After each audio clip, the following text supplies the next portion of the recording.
Immigration.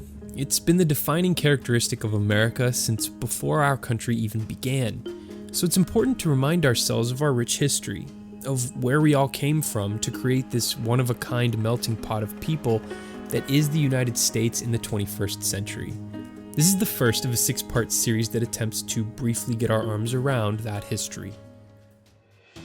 The first successful colony in America was established in 1607 in Jamestown, Virginia by English settlers.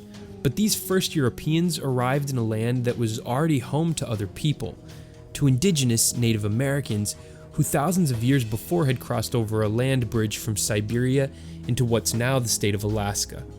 They were the first explorers of this beautiful land, and they would spread throughout the entire continent and throughout Central and Southern America too. Native Americans thrived by harnessing the power of nature, and over time, they formed into many distinct groups, each with their own languages and cultures.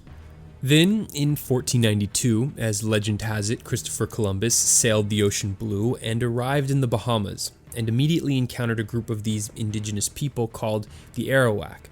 The Arawak were curious and friendly, but Columbus was filled with greed, and took some of them prisoner, demanding they show him where the gold they were wearing came from.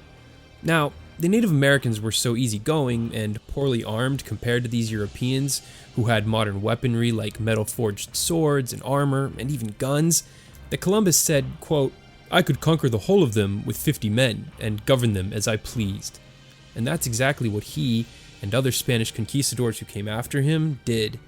They vanquished indigenous group after indigenous group with cunning and sheer brutality, and got a lot of help from diseases like smallpox that moved ahead of them and just wiped the natives out. When smallpox was taken to the New World, nobody in the New World had ever seen a disease like this before, so the number of people who were susceptible was much greater. There was no natural immunity, and so therefore the number of people who could both contract the disease and then spread it, and the number of people to receive it once it had been spread was much higher. Some scholars think there may have been a population of 20 million Native Americans, and the vast majority, perhaps 95%, were killed by Old World diseases. A continent virtually emptied of its people. Thanks for watching part 1 in our series on immigration in America.